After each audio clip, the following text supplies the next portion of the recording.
Balandžio 4 dieną Žasliuose įvyko traukinių katastrofa, didžiausia traukinių katastrofa Lietuvoje. Žinoma, tuo laiku aš dirbau Vievį klebonu, žinau, kad iki 3 dieną atvykau į tą vietą, mačiau dar rūko tą žemę, mačiau dar tą skaudžius tos katastrofos, tos padarinius, žinoma, o apie žmonių tą skaudų išgyvenimą, tai girdėjau, kurie daugiausia iš elektrinų, kurie padėjo toje bėdoje, toje nelaimėje, kur krovė tos vagonus, degėlius tiesiog į mašinas, kurie sakė, kad išgyvenę kai kurie antrą pasaulinį karo įvairiausias baisybės, kurie būdami, bet tokių dalykų neišgyvenę, ką čia jie matė toje baisioje situacijoje. Sveiki visi, tikrai labai malonu dalyvauti ir ačiū, kad pakvietėte į šitą didelės katastrofos minėjimą. Man daugiausiai, kaip pasakyti, atmintis strigė ir labiausiai jaudina tie būtent gelbėtojų veiksmai ir tų gaisrininkų, medicinos darbuotojų, policininkų ir paprastų žmonių, kurie tiesiog aukodamiesi, galima įsivaizduoti, kaip čia buvo viskas baisu ir tos liepsnos, karštis, degantis vagonai ir kaip žmonės toj situacijoje nepasimetė ir tarkim Arvydas Garnys, apie kurį teko perskaityti, tikrai žuvo gelbėdamas savo draugus. Jam pavyko išgelbėti 2 draugus, tačiau pačiam nepavyko išsigelbėti ir jisai savo gyvybę paaukojo gelbėdamas kitus. Todėl tikrai manau, kad turime labiau prisiminti ir tos savo didvyrius, kuriuos turime. Ir manau, kad ir valdžios dėmesys turi būti, ko ir sieksime. Ir tie galėjo būti daugiau katastrofos aukų, bet galime dėkoti tiem gelbėtojams. Ačiū, kad esate čia. Dėka jūsų. Istorija yra gyva. Man buvo 8 metai, kai įvyko šitą avariją. Mes gyvenom su šeima Kaišiadoryse ir kai tėvai pasakojo, kad Žasliuose buvo labai baisu. Tai pirmas kartas, kai man atminty išliko žodžiais Žasliai. 91 metais aš pradėjau dirbti kultūros paveldo inspektorium rajono.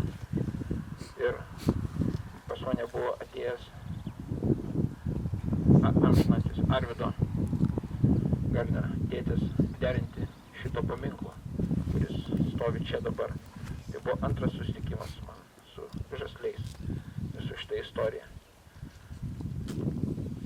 Dėkingas esu Žaslių stoties bendruomenė už prižiūrimą šitą tvarką.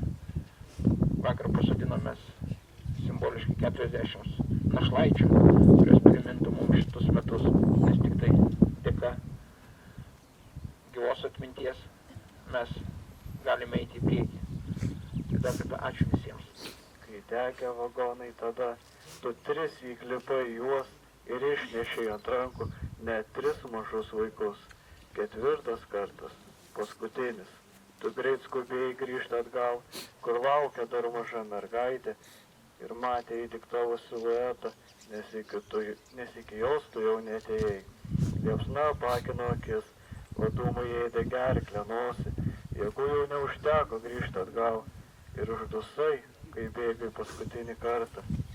Kai jau iš ryto palengva, liepsna užgeso ir tave rado tarp salų, gulėjai tu, bet akmeninis. Tavieji palaikai jau ilsisi gimtiniai ir neužmirš tavęs draugai, kaip ir tos dienos, balandžio neužmirštamos.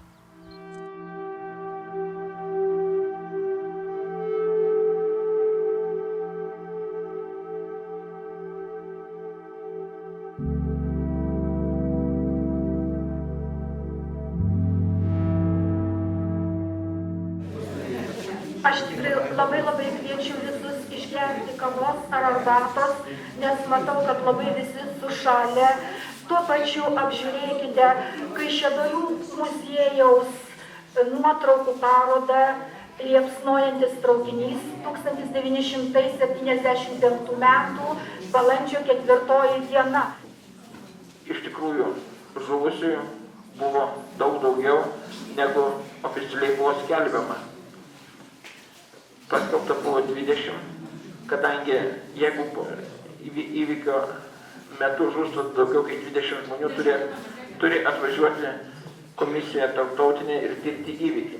Sovietų sąjungoje tas buvo draudžiama ir todėl buvo pasakyta, kad buvo 20 ir sužeistų. Šitoj pažymoj yra įdomus faktai tokie, kad atvažiavo komisijos ir buvo sudarytos Vilniuje, Kaune ir Kaišiadoryse darbo grupės, į kurias turėjo kreiptis žmonės, kurie neteko savo artimųjų arba jų ieško. Tokių buvo 106 kreipimaisi. Visi žuvę buvo vežami į Vilniaus morgą. Ir atpažinimas žmonių vyko tik tai 4 dienas. Jeigu mes dabar žiūrime apie tai, kas vyksta pasaulio katastrofose ir kaip žmonės stengiamasi atpažinti žmonės, kiek jie užima laiko, o čia buvo skirtos tik tai 4 dienos. Tai irgi rodo faktą, kad buvo viskas stengiamasi nuslėpti. Tai aš tą medžiagą tiek surinkęs, galiu kategoriškai teikti, kad tikrai ne 20 žmonių žuvo, nes kai ką, aš net prie to paminklo, kai buvo atidengimas ir po to iš susirinkusių žmonių, iš jų giminių, artimųjų, sužinojau dar daugiau tų pavardžių. Ir negaliu teikti, kad ten šimtai kai kas sako, ir šimtai negaliu. Ir įsivaizduoju, kad niekad nesužinosime tiek. Todėl, kad sudėdė viskas, absoliučiai, metalas sudėdė, kažkokius žmogus. Ten kaip derinais darymis žmonės, kaip Kisparai ir Gamis, net kaulų nebuvo. O atpažinimai, kad tiesiog praktiškai nebuvo galima atpažinti daug. O DNR, kaip dabar nustatyti, tuo metu niekas nedarė. O dabar jūsų dėmesio laukia filmuota Kaišiadorių muziejaus medžiaga traukinių katastrofa Žaslių stotyje. Mielai kviečiame pasižiūrėti.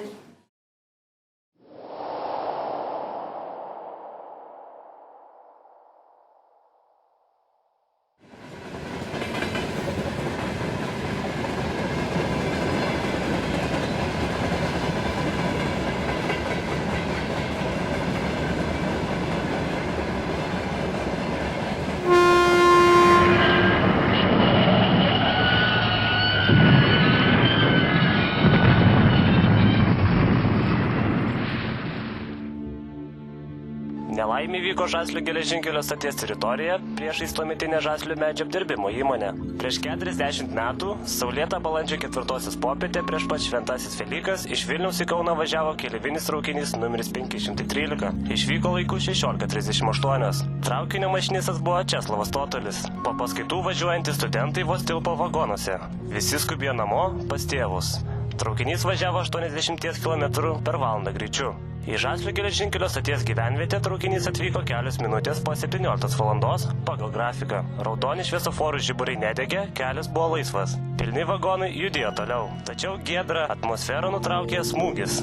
Keleiviai nespėjo susivokti, kai tvykstelėjo didžiulė liepsna. Traukinys sustojo. Traukinio katastrofa įvyko pro šalį ėjusių Žaslių medžio apdirbimo įmonės darbuotojų akise.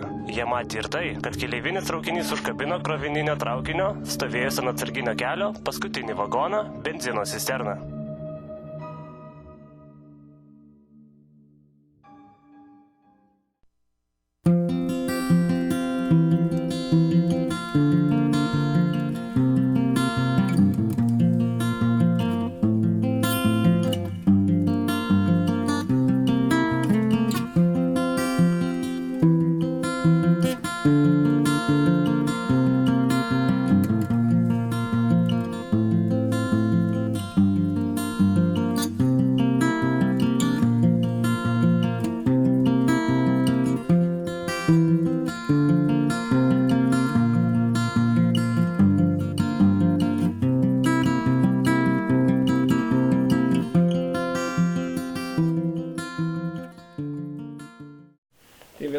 tragiškiausių katastrofų Lietuvoje, bet apie ją buvo labai mažai kalbama, ypač tarybiniais metais. Man buvo tada 7 metai, mes Kaišiadoryse gyvenom ir su tėvais pasakojo, kad buvo labai baisu Žasliai ir man nuo tų dienų įsiminė Žasliai kaip tokie. Tai aš dėkinga sūnutei ir Rimai, kad organizavo, rinko prisiminimus, bet norėtume tai, kad išliktų ateities kartom įamžinti, įrašant. Jau po naujų metų kilo tokia mintis, kad vis tik yra išlikusių gyvų žmonių, kurie buvo tikrai to įvykio liudininkais. Gal, aišku, ir dalyvių čia vietinių nelabai buvo, kurie važiavo to traukiniu, turim tik tai gal vieną amžinatilsį Garnį. Bet žmonės, kurie dirbo tuo metu Spartuolio fabrike ir kurie tiesiogiai tą matė, padėjo gelbėtis žmonėms. Tai ir kilo tokia mintis, kad pakalbinti tos žmonės, užrašyti jų atsiminimus. Tiek abi su Rima tapo naujų metų ir pradėjome daryti, o tada seniūnas mūsų dar išplėtojo šią mintį toliau, kad galėtume įamžinti dar ir kitų būdų. Tai dabar turbūt kiekvienas savo atsiminimus, ką jūs išgyvenot, kur tuo metu buvot, kiekvienas ir prisiminsit. Gyvenau tada dar Vaidžionių kaime ir buvo penktadienis, apie 6 valandą, užgirdam tokį trenksmą labai didelį. Atbėgo sūnus, jis dar buvo tik 10 metų, važinėja su dviračiu, jis sako, užsidegė traukinys. Aš nieko nelaukęs, greitai apsirengiau ir bėgau. Pakeliui sutikau kaimynę Krilavičienę Filimeną, jau amžinatilsį jinai mirus. Ir mes atbėgom nuo Dumsių. Prie miškelio radom vieną moteriškę gulinčią, apdegusią, ranką sudegus, visa purtasi ir prašo pagalbos. Tai ką aš neturėjau, tai buvau suvatinės 100 siūlę tokia, nusirengiau, apdengiau ją. Paėjom toliau, guli moteris sudegus koją ir ranka visa. Irgi tai jinai tą falę tada nusirengė, apdengė ją. Ir mes tada jau atvažiavo greitoji su neštuvais, juos ir išnešė juos tenai į mašiną, mes nubėgam prie traukinį. Tai ką aš prie traukinį nubėgus, dar kol nebuvo policijos, matėjau, kada iššoka Garnys, nes aš jį nuo vaikystės gerai pažinojau labai. Ir su draugu. Ir moteriškė su vaiku stovėjo traukiniai. Ir jinai šaukė, gelbėkit, jie metė savo lagaminus, iššoka į traukinį, kaip davė liepsnas ir nei vienas neišėjo. O po to, tada mes stovėjom, guli moteris po traukiniu, tik ranka matosi, jinai dėjoja, gelbėkit, gelbėkit. Bet tuo momentu atvažiavo policija, ir pasakė, pasitraukit visi. Ten iš fabriko vyrai, tai žinoma, gelbėjo jie ten.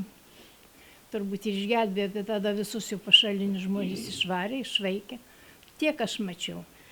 Aš 1975 metais, tą įvykio dieną, sužinojau apie avariją, kaip dirbau iešmininkė Slikių geležinkelio stotyje. Tikrai buvo labai baisu apie šitą viską išgirsti, tuo labiau, kad po to sužinojau, kad mano 2 buvęs klasiokai, kursiokai mokinasi Kaune ir žadėjo irgi važiuoti Kauną šitų traukinių, bet nespėjo. Pribėgo prie traukinio ir jis uždarė duris ir iš Vilniaus stoties išvyko. Jie buvo labai laimingi, kad liko gyvi po to, kaip sužinojo. Būdavo tokia informacija, mes geležinkelį gaudavom visos šitus įsakymus, ten buvo parašyta ir kas kaltas, ir kaip šitą įvyko, ir viskas šitą. O po to 76 metais aš atsikrausiu čia dirbti į Žaslių geležinkelio stotį. Kai buvo metinės, tikrai buvo ir baisu budėti mums stotį, buvo ir milicija apsauga viskas, važiavo giminės, važiavo artimieji, dėjo ir gėlės, tiesiai ant bėgių ir stabdė traukinius, kad ir traukinėjų garsas vieną davinėjo, kad jau pagerb mirusius viskas. Buvo Vilniuje keletą kartų ir susirinkimas dėl šito mūsų apygardoje, kad tenai vis dar aiškino, kas kaltas, kai ką tikrai, kad buvo labai baisu, matėmės tos apdegusius ir vagonus ir viską. Dirbau Žaslių medžio apdirbimo įmonėje apie 20 metų. Tada penktadienį, kai buvo šita katastrofa, aš jau buvau grįžusi iš darbo ir kažką namuose veikiau. Tik tai išgirdau, baisiausiai sukaukė sirena ir visi žmonės, kurie tik tai čia gyveno, visi bėgo. Bėgo į tą avarijos vietą. Aš išbėgau iš kambario ir žiūriu, kad prieš aš prie kapų gyvenu. Prieš mūsų namą atvaryta 4 vagonai ir iš tų vagonų plūsta žmonės ir per šlaitą ritasi, bėga į kelią ir bėga tiesiog į autostradą. Išsigandau, ir aš atbėgau čia į įmonę, jau Romanovienė priimdinėjo ligonis, jau liepsnojo 2 vagonai, jau pilnu tempu. Garvežys buvo parvirtęs ant šono, aš pasižiūrėjau, užlikiau ant lentų, čia buvo iškrauta lentos, visos prie geležinkelio, visa 4 kokie vagonai buvo iškrauti lentų ir žmonės ten kabaruojasi per tas lentas, tai aš dar pribėgusi ir dar padaviau ranką, padėjau užlipti ant tų lentų, moteris slidinėja, nepaeina, tai dar pavedžiau vieną moterį, ten tikrai girdėjau, kaip dejavo ta moteris po traukiniu. Ir sutikau vyrą, aukšto ūgio, jaunas, laiko ranką užspaudęs, o iš rankos kraujas čiurkšlėm eina. Kiek jis gyveno, kaip jis pasiekė namus ar ką, nežinau nieko. Labai išsigandę buvom, visi paklaikę, tiesiog tyla, žmonės tyliai traukėsi iš tos baisios vietos. Paskiau atvažiavo greitosios, surinko kurie buvo silpnesni, tai greičiau paėmė, kurie stipresni vėliau. Stabdė mašinas, keliu važiuojančias ir į tas mašinas krovė keleivius, ligonius, gabeno į ligoninės, atvažiavo greitosios iš Kauno, iš Vilniaus, iš Kaišiadorių, iš Žaslių, visos buvo užimtos, labai daug ligonių buvo, labai daug išvežė. Kažkas pradėjo į duris taip smarkiai belsti, viską sakom, kas čia tokiu laiku dabar taip jau smarkiai beldžia, atidarom duris, ten stovi kaimynė ir reikia greičiau renkitės, lėkit į ligoninę, labai didelė avarija traukinių. Tai mes kaip stovėjom, taip ir tiesiai nulėkiam, o ten jau atvežti žmonės, jau Žaslių ligoniniai tai buvo. Atvežti žmonės, tie žmonės vieni klykė, kiti rauda, kiti laksto, iškėlė rankas, o jau iš vaistinės jau sunešti tepalai visi, bet ne tai, kad būtų bonkutėm, bet kibirais tokiais. Ir žodžiu jau personalas susirinkęs ir žodžiu jau teikiama pagalba. Mes puolėm padėti, priejo ir gydytojas tada buvo Vydas Dambrauskas, jeigu kas atsimenat. Ir sako taip, sako, tu veši ligonius į Kauną, pačius sunkiausius. Ir taip, mes tada, tai buvo 3 greitosios ir mes, ta mano draugė, aš ir dar viena, mes vežėm ligonius į Kauną. Tai taip pradėjom vežti iš vakaro ir baigėm tą visą darbą rytą 10 valandą. Vežėm nepaprastai sunkius ligonius, turėjom tokį krepšį, ten jau buvo mums pritraukta visi į narkotikai, ir analgetikai, ir raminantis. Ir žodžiu, buvo žmonės be rankų, nutrauktom rankom, buvo komui, trauminiam šoke gulintis, jauni žmonės, matomai studentai.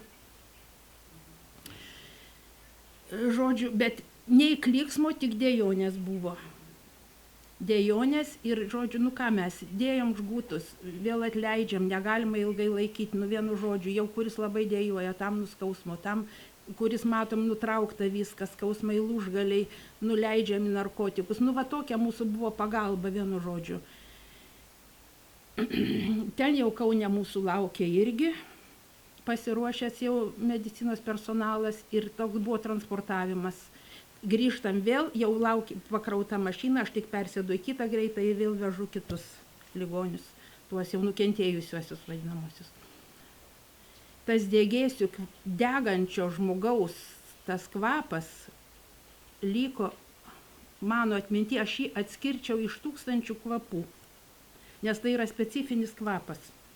Kai aš turiu laiko, pavaikštau po kapus, praeinu pro Garnio kapą, visada pasimeldžiu, maldelę sukalbu už mirusius ir žinokit, tada aš prisimenu tą baisę avariją ir tą naktį. Ta baisę, aš buvau 22 metų, tai man buvo tokia pamoka, kurį aš manau daugiau gyvenime nepasikartos. Motociklas buvo forminis mano, geltonas, milicija užrašytas. Ir tiesių taikymų atvykau čia į šitą avariją. Važiuojant link stoties, vaizdas susidarė toks, kad žmonės bėga, kad sakytum, likas kažkokį tai žemės drebėjimą ar baisiausias bombardavimą, visi pasimetė, šauksmai, kliksmai. Atvykus įvykį vietą, pirmiausia, įstrigo tas, kad buvo prispausta moteriškė, kaip pasakoju čia anksčiau, jie prispausta ranką. Kiek atsimenu, man atrodo, jinai buvo ir dar nešia. Ir ties rankos negalėjom niekaip mes jos išlaisvinti. Atsimenu, tada buvo Pupalagis, man atrodo, iš Pajaučiškių kaime. Buvo toks Pupalagis. Jis pasisiūlė, kad yra namuose pas jį galingas donkratas, pakelti, kad kažkaip tą, kur tą ranką prispausta, kad kiek tai išlaisvė tą ranką. Mes su to Pupalagiu sėdom su motociklu, atvežėm tą donkratą. Ir kiek žinau, ar tas donkratas padėjo, ten ar darbininkai iš įmonės buvo, bandė ten kažkaip tai atlaisvinti tą ranką ir jinai buvo išvežta į Elektrėnų ligoninę. Po to liktai, kiek aš domėjus, ranka jai buvo amputuota, bet jinai išliko gyva, išvežta buvo į Vilnių ir jinai, man atrodo, išliko gyva. Daugiau, kas liečia gaisro gesinimą, anksčiau nebuvo tokios technikos, kaip dabar, nebuvo tokios galingos technikos, nebuvo žmonės tiek parašti kaip dabar. Ir čia kaip rašo spaudoj visi atsiminimuose, kad gesino gaisrą su karinių dalinių ugniagesiai. Tai nebuvo tų karinių dalinių. Tais laikais buvo miestuose, ypatingai Elektrėnų elektrinės apsaugai, Jonavos azoto apsaugai, sukarintos priešgaisrinės komandos, kuriuose dirba profesionalai, jie paruošti, technika sukomplektuota, apranga speciali, ugnę atspindintis kostiumus turėjo. Ir tokios komandos buvo, gal sakyčiau, net ne po vieną, po 4-5 Vilniuje, Kaune. Bet tos komandos ir buvo čia suvažiavę ir gesino tą gaisrą. Gaisrų gesinti buvo sudarytas greito štabas. Tam štabo vadovavo ministro pavaduotojas su laiku generolas Pračiukanovas. O iš priešgaisrinės apsaugos tada buvo valdyba, buvo atsakingas karininkas, papulkininkas Antanas Blažys. Kaip ir šiandien atsimenu, buvo sprendžiama problema. Kadangi cisterna ta pramušta buvo, jinai pramušta kažkur tai žemiau pusės, sakysim, ir tas benzinas nutekėjo, bet kažkiek tai to yra likt. Buvo pavojus, kad gali tą cisterną dar sprogti, kadangi viena tik anga buvo. Žinoma, tas procesas vyko aušinimo sistemas, kas susidūrė su gaisro gesinimu, buvo panaudotas putos. Putos tai panaudotas buvo tam, kad jos izoliuoja deguonį ir nevyksta degimo procesas. Tų putų reikėjo labai daug. Kai tik postas nušleisda, vėl pliūpsniai pasirodydavo liepsna. Ir buvo priimtas sprendimas tą cisterną atidaryti. Ten viršuje buvo dangtis. Ir kaip šiandien atsimenu, papulkininkas Blažys apsirengė ugnę atspindinti kostiumą, toks yra, jeigu paprastai kalbant, speciali medžiaga ir kaip padengta aliuminiu. Blizgantis toks. Užsidėjo to kostiumą ir jis su skafandru, su viską ir užlipo tą cisterną, dangtį atidarė ir tada kažkaip taip biškį pasidarė visiems ramiau ir toliau vyko gesinimas. ką gesinimo eigoje nieks negalvoja, kad ten tuose vagonuose galėjo būti likti žmonių. Kada užgesino tą gaisrą, aš ten manęs paties neleido, kadangi buvo ten sudaryti komisija, ten buvo milicijos viršininkas, ministro pavaduotojas, iš priešgaisrinės apsaugos valdybos aukšti pareigūnai. Ir kada į pavakarę praėjo po tos vagonus, pamatė visą tą kraupų vaizdą. Tai yra, man pasakoja pats viršininkas buvo kapitonas Šerniauskas, jis irgi dalyvavo ten, buvo kraupus vaizdas ir pamatė realią situaciją.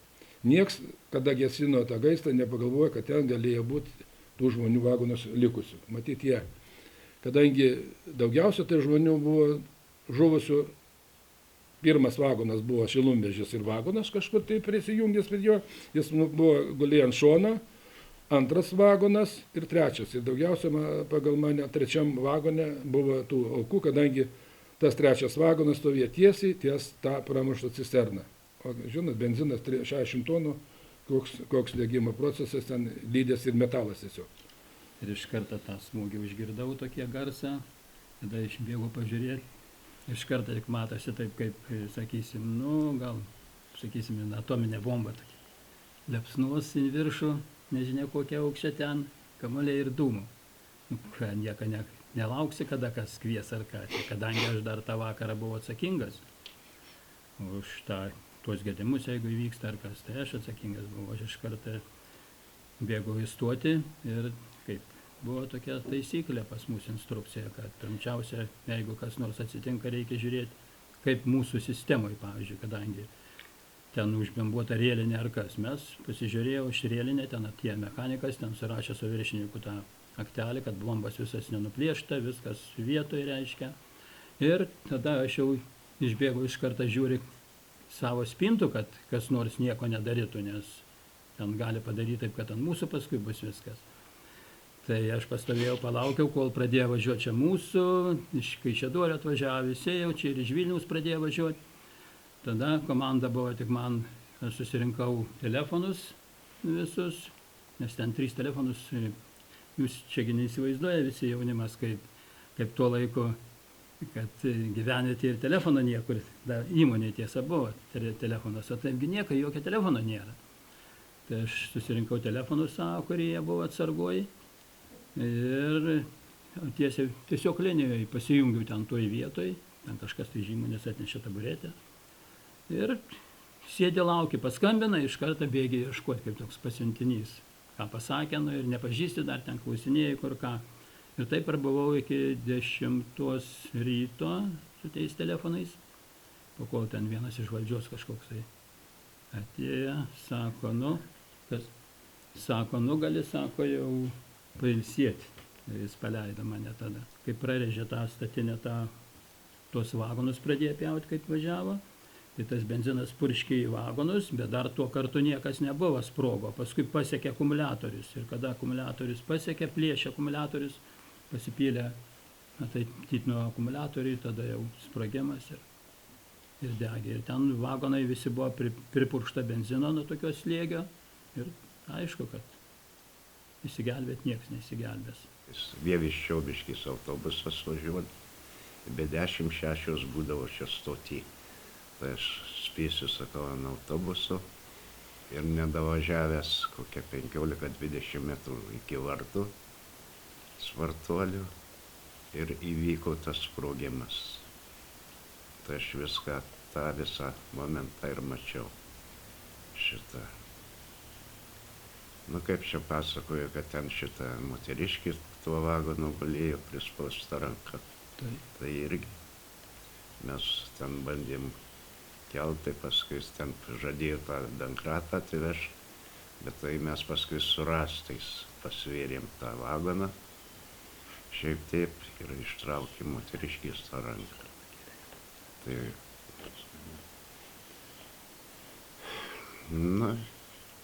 tų lavonų ten buvo, tai šitą iš Kolūkio, tada Kolūkiai buvo, tai iš Raslių Kolūkio atvažiavęs vairuotojas buvo kuzovas uždėtas naujas, pritvirtintas, bet nenudažytas. Tai jam pakrovė tų lavonų į tą mašiną ir liepė vežti, niekam nestot. Į Vilniaus pusę, nusileidus nuo kalno Paneriuose, stovės juoda Volga. Tai prie tos Volgos sustot. Tai jis kalno nedavažiavęs, jis pasakojo, inspekcija stabdė, kaip jam buvo pasakyta, kad nestot niekam, tai jis nestojo pirmyn. Inspekcija iš paskos, kaip davažiavęs tą Volgą, sustojo ir inspekcija staigiai prie jo prisistatė. Tai jam liepė šitą inspektorių. Pasakė ten viršininkai, kad jam buvo įsakyta, kad niekam nestot, tai jisai nestojo. Kas sako, ką norit pažiūrėti, ką jis vežė. Tai sako, pasižiūrėkit į kuzovą. Ir sako, jie pasižiūrėjo. Sako, jeigu visą vaizdą norit pamatyti, tai sako, važiuokit į Žaslių geležinkelio stotį, ten pamatysit tą vaizdą. Ir aš važiuodavau lentų vežti į cechą. Tai milicijos darbuotojas pažiūrėdavo ir patikrindavo kabiną. Šitą ar neturiu fotoaparato. Ar balandžio pabaigoje, ar gegužės pradžioje, tai negaliu pasakyti. Šitą nuvežimomis buvo užsakytas autobusas, kurie dalyvavom tam gaisre. Visus nuvežė į Kaišiadoris, į rūmus. Ten apdovanojo garbės raštais, piniginiam premijom. Po to vėl į tą autobusą ir nuvežė į Bačkonis. Ten Bačkonyse, tam restorane buvo vaišės. Po to vaišių ir grįžom, parvežė namo ir taip ir baigėsi viskas. Aš tuo metu, mes netoli geležinkelio gyvenam ten. Buvau lauke, su mergaitė viena mažytė buvo, kita dar vežimėlį buvo 3 mėnesių. Ir išgirdom tą sprogimą. Vyras išbėgo į darbą, o aš tada su to mergaitėm ėjau ant kelio ten prie netoli geležinkelio. Baisu buvo, visi bėga, tai šlaitais čiuožia, kas ropoja ir vis klausinėja, kur čia Vilnius Kaunas, tas jau pagrindinis kelias. Tai mes rodėdavom, tai jie bėgdavo į tą pagrindinį kelią, kad susisiekti, kas į Kauną, kas toliau važiavo. Ir vis ten arti nebuvau, kadangi aš su mergaitėm, aš arti nevažiavau žiūrėti. Baisu buvo, tik tai tiek galiu pasakyti, kad buvo baisu. Ačiū, kad atėjote ir kad dalinatės tai, kas įvyko, tai, kas tikrai jums. Ir šitas dalinimasis padės ir mums šitos įvykio nepamiršti.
Praėjus 16 metų po katastrofos, įvykio vietoje žuvusiesiems atminti pastatytas koplytstulpis.